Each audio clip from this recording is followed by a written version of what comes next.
से जो है हमारा कुछ टॉपिक क्लियर हो गए हैं। संख्याएं क्लियर हो गई, प्राकृतिक संख्याएं क्लियर हो गई, पूर्ण संख्याएं, भाज्य संख्याएं, अभाज्य संख्याएं, सम संख्याएं और विषम संख्याएं। यहाँ तक हमारा टॉपिक क्लियर हो चुका है। अब हमारे पास कुछ पॉइंट ही बचे हुए हैं।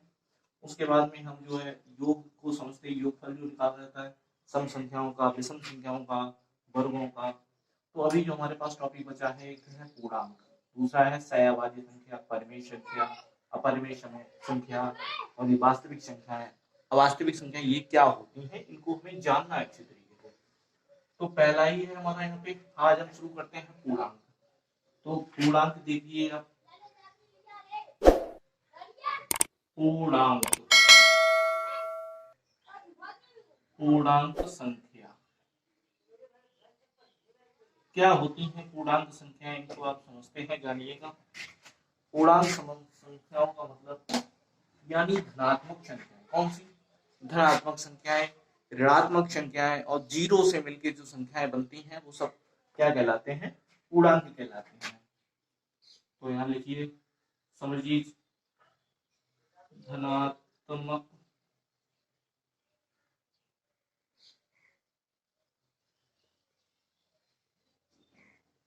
ऋणात्मक,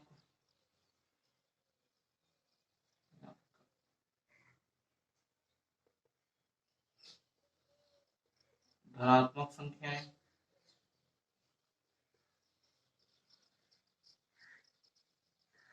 ऋणात्मक संख्याएं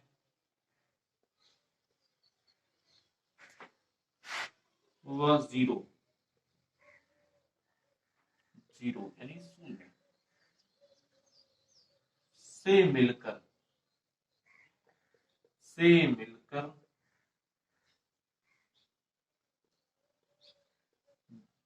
बनी संख्याएं।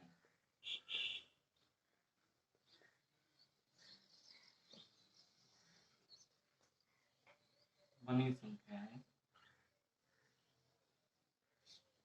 पूर्णांक होती हैं। अब ये धनात्मक और ऋणात्मक संख्याएं होती क्या है, क्या होती हैं, इनको भी जानिए। जैसे हमने लिखा धनात्मक संख्याएं, हम लिख रहे हैं मान लो धनात्मक 1, 2, 3, 4, 5, ये सब हमारी कैसी है? धनात्मक संख्याएं हैं। यहाँ पे ऋणात्मक संख्याएं, जब हम यूज राइट साइड में चलेंगे तो धनात्मक हो जाएंगी, लेफ्ट साइड में चलेंगे तो ऋणात्मक संख्या हो जाएंगी। उसके साथ में जीरो भी इंक्लूड है, तो यहाँ पे जीरो भी ले लिया, -1, -2, -3 और -4। यानी इसमें देखिए यहां से लेकर अभी आगे और भी जा सकते हैं, यहां से लेकर यहां तक की संख्याएं ये हो गई हैं ऋणात्मक।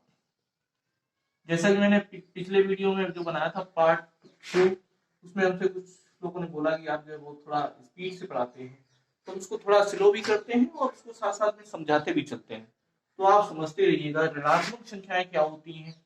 नेगेटिव नंबर, यानी जैसे जीरो से जो संख्याएं स्टार्ट होंगी, अगर हम उसके राइट साइड में यानी सीधे दिशा में चलेंगे तो हमारी पॉजिटिव संख्याएं निकलेंगी राइट साइड में, और लेफ्ट साइड में ऋणात्मक संख्या। तो ये तो हमारा शून्य है ही, ये जो है क्या है? शून्य है।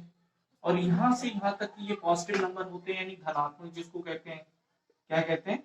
धनात्मक। ये धनात्मक संख्याएं हैं। कैसी संख्याएं हैं? धनात्मक संख्याएं हैं। सॉरी।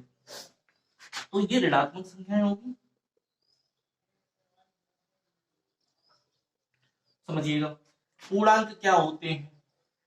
पूर्णांक यानी धनात्मक संख्याएं, ऋणात्मक संख्याएं व जीरो से मिलकर। अब इसमें देखिए ऋणात्मक संख्याएं भी हैं, जीरो भी है और धनात्मक संख्याएं भी हैं। इन सभी से मिलकर ये जो बनी है ये सब क्या है? पूर्णांक। ध्यान रखिएगा पूर्णांक में पॉजिटिव होते हैं, नेगेटिव होते हैं और जीरो भी इंक्लूड होता है, जीरो भी शामिल होता है। तो ये हमारी हो गए हैं पूर्णांक नंबर। क्या हो गए? पूर्णांक नंबर यानी पूर्णांक संख्याएं। तो इसमें धनात्मक और ऋणात्मक संख्याएं जो है मिलके क्या बन जाती है? धनात्मक, ऋणात्मक और जीरो मिलके क्या बन जाते हैं? पूर्णांक बन जाते हैं। अब हमारा स्टार्ट होता है अभाज्य संख्याएं। अभी आपने पढ़ा है भाज्य संख्याएं, अभाज्य संख्याएं। भाज्य संख्याएं क्या होती हैं? भाज्य संख्याएं वो होती हैं जो एक से कटे, स्वयं से कटे, इसके अतिरिक्त किसी एक और नंबर से कटे, वो होती है अभाज्य संख्याएं। जिसके दो या दो से अधिक गुणनखंड हो जाते हैं जो दो या दो से अधिक संख्याओं से कट जाती है वो होती है अभाज्य संख्या। अब हमारी आती है अभाज्य संख्या। अभाज्य संख्या वो होती है जो केवल एक से कटे और स्वयं से कटे, इसके अलावा किसी से न कटे, तो वो होती है कौन सी, हमारी अभाज्य संख्या। लेकिन अब हमारा टॉपिक क्या है, सह अभाज्य संख्या। तो सह अभाज्य संख्या समझ लीजिए क्या होती है। हम यहाँ पे लिखे दे रहे हैं सह अभाज्य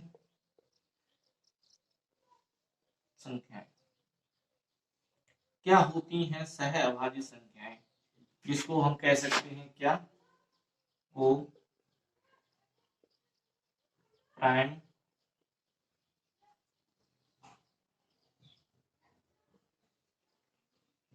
को प्राइम नंबर्स। क्या कह सकते हैं, को प्राइम नंबर्स। ये वो संख्याएं होती हैं, ये ऐसी दो अभाज्य संख्याएं होती हैं जिनका एचसीएफ जो है एक निकले। ऐसी दो अभाज्य संख्याओं जिसका योग मतलब एचसीएफ, जैसे हमने 2 और 3 ले लिया, 2 सबसे छोटी सम अभाज्य संख्या है। इससे मतलब ऐसी कोई सम संख्या नहीं होती है जो अभाज्य हो। 2 ही एक ऐसी संख्या है जो सम भी है और अभाज्य भी है। तो 2 और 3 ये दोनों अभाज्य संख्याएं हैं। इनमें जो है इनका एचसीएफ क्या होगा, एचसीएफ इनका निकलेगा एक। क्या निकलेगा, एक निकलेगा। उसके बाद में दो कोई नंबर हम ले लें ऐसे 5 और 7, एचसीएफ इनका कितना निकलेगा, यानी एक ही निकलेगा। लेकिन ये दोनों संख्याएं कैसी होनी चाहिए, अभाज्य संख्याएं होनी चाहिए। कैसी होनी चाहिए, अभाज्य। कम से कम दो अभाज्य संख्याएं, यानी लिख लो इसको, कम से कम दो अभाज्य संख्याएं, कम से कम दो अभाज्य संख्याएं, अभाज्य संख्या, अभाज्य संख्याओं का ऐसा समूह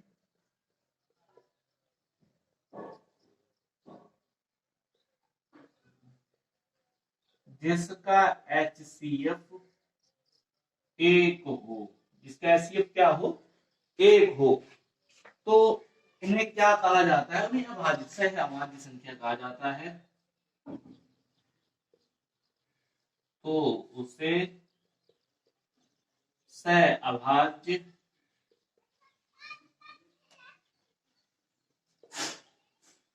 संख्याएं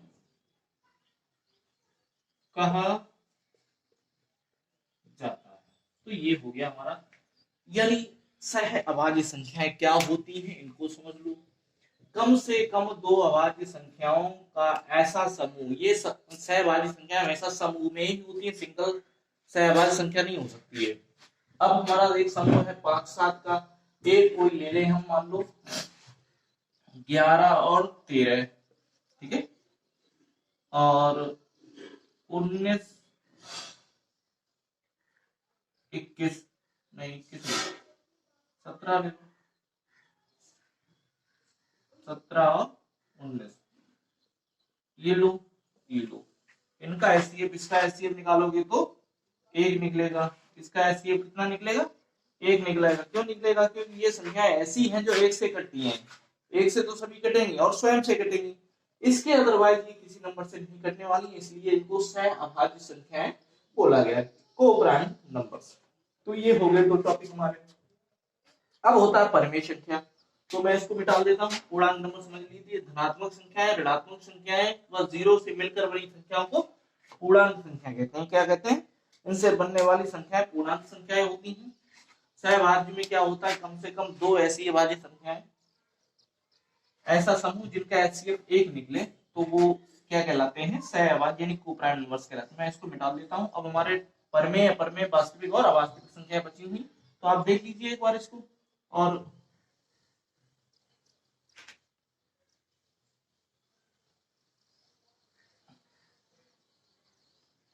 जैसा कि हमारा ये आज ये खत्म हो जाएगा, उसके बाद में संख्याओं का योग शुरू होगा, जिसमें सम है, विषम है, वर्गों का योग है, ये सब चलेगा, जो कि बहुत ही इंपॉर्टेंट क्लास होने वाली है। तो ये जैसे ही क्लास आपकी चलती रहेगी, तो जैसा ये खत्म होगा उसके बाद में आप समझ जाएंगे कि मतलब ये मैथमेटिक्स में एक संख्या पद्धति पार्ट है, इसमें कितना महत्वपूर्ण है। जब आप देखेंगे उन क्वेश्चंस को तो वास्तव में लगेगा कि हाँ ये क्वेश्चंस कुछ अच्छे हैं। अब देखिए परिमेय संख्या, कौन सा नंबर, परिमेय, परिमेय संख्याएं क्या होती हैं? परिमेय संख्याएं बताइए। परिमेय वे संख्याएं जिनको P अपॉन Q के फॉर्म में प्रेजेंट किया जाए। किसमें किया जाए? P अपॉन Q, लेकिन जिसमें Q का मान है Q is not equal to 0, यानी Q जो है 0 नहीं होना चाहिए। अगर Q 0 हो जाएगा तो वो परिमेय संख्या नहीं होगी। अब देखिए हम परिमेय संख्या हमने लिख दी है, परिमेय संख्या ऐसी संख्याएं, यानी ऐसी संख्याएं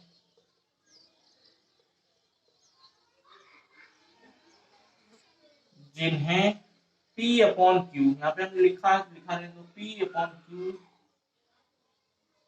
के रूप में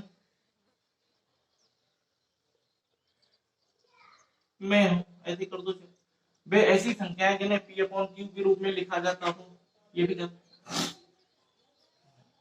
एस P अपॉन Q के रूप में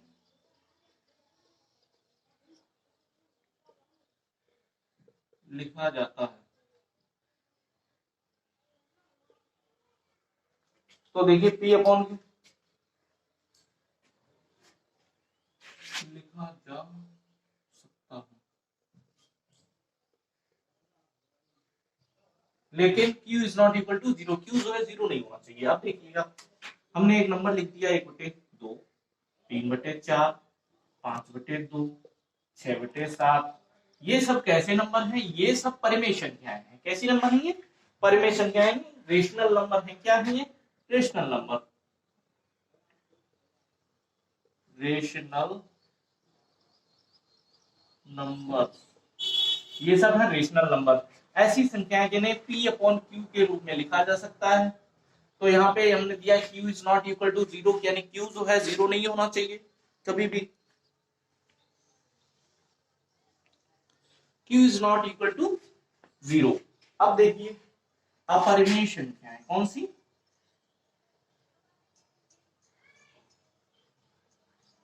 अपरिमेय संख्याएं, थोड़ा समझते चलिएगा, समझते चलिए, क्योंकि ये जो है संख्या पद्धति पहले स्टार्टिंग इसकी अगर अच्छी हो जाती है, कॉन्सेप्ट अगर समझ में आ जाता है तो सारे प्रश्न इजी लगेंगे और इनसे ज्यादातर क्वेश्चंस बन जाते हैं। तो संख्या पद्धति जो है थोड़ा अगर सही डीपली पढ़ोगे तो थोड़ा लॉन्ग हो सकता है। हम जो है थोड़ा थोड़ा करके पढ़ा रहे हैं। आज हमारी तीसरी क्लास है, चौथी क्लास में हमारा जो भी थ्योरी वाइज है वो सब खत्म हो जाएगा। उसके बाद में हमारा न्यू टॉपिक चलेगा अपरिमेय इरेशनल नंबर।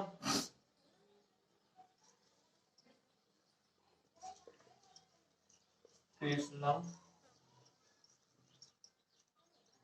नंबर्स अपरिमेय संख्याएं होती हैं, इनको P अपॉन Q के फॉर्म में नहीं लिखा जाता है। ऐसी संख्याएं जिन्हें P अपॉन Q के रूप में नहीं लिखा जा सकता है, यानी इसको कह सकते हैं ऐसी संख्याएं जिन्हें P अपॉन Q के रूप में नहीं लिखा जा सकता है। P अपॉन Q फॉर्म में नहीं लिखा जा सकता है। ये जो है कैसे होंगी? जिन्हें जो है अंडर रूट में लिखते हैं। हाँ यहाँ पे एक नंबर अंडर रूट में, जैसे मान लो हमने 25 ले लिया, अंडर रूट में हमने 9 ले लिया, ये सब कैसी संख्या है? परिमेय संख्या है। इसका जो है 5 हो जाएगा, इसका 3 हो जाएगा, ऐसे नंबर। अब इनमें देखिए पी अपॉन क्यू के फॉर्म में अगर नहीं लिखोगे तो इसको हम कैसे करेंगे फिर?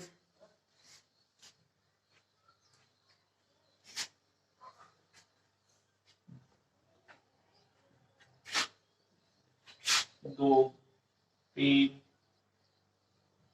पांच, इस तरीके से। और एक पाई जो होता है इस तरीके से, पाई एक, इसी के साथ में ये जो है हमारा पाई एक अपरिमेय संख्या है, यानी पाई कैसी संख्या है? एक अपरिमेय संख्या है। उसके बाद में हमारा एक नया टॉपिक मतलब स्टेप है शुरू होता है वास्तविक संख्याएं, यानी रियल नंबर्स क्या होते हैं। तो रियल नंबर जो है परिमेय व अपरिमेय संख्याओं के सम्मिलित रूप को वास्तविक संख्याएं कहते हैं, यानी रियल नंबर, जिसमें हमारी परिमेय संख्याएं और अपरिमेय संख्याएं दोनों संयुक्त रूप से आ जाती हैं, तो वो हमारी वास्तविक संख्याएं कहलाती हैं। इसी के साथ हमारा वास्तविक संख्याएं का भी खत्म हो गया। उसके बाद शुरू होता है अवास्तविक संख्याएं, यानी इमेजिनरी नंबर्स क्या होते हैं? ऋणात्मक संख्याओं का वर्गमूल लेने पर जो संख्याएं बनती हैं उन्हें अवास्तविक संख्याएं कहते हैं। यानी क्या होता है ये अवास्तविक संख्याएं? यानी क्या होती हैं? जैसे -√2, -5/5, -√6, इस तरीके से। यानी क्या है? ऋणात्मक संख्याओं के वर्गमूल लेने पर जो संख्याएं बनती हैं उन्हें अवास्तविक संख्या कहते हैं, यानी इमेजिनरी नंबर्स। तो इसी के साथ में ये हमारा टॉपिक आज जो है खत्म हो गया है। तो इसमें हमारी संख्याएं हो गई हैं प्राकृतिक संख्याएं, पूर्ण संख्याएं, भाज्य संख्याएं, अभाज्य संख्याएं, सम संख्याएं, विषम संख्याएं, पूर्णांक, सहभाज्य, परिमेय, अपरिमेय, वास्तविक और अवास्तविक संख्याएं। तो अब जो है कल से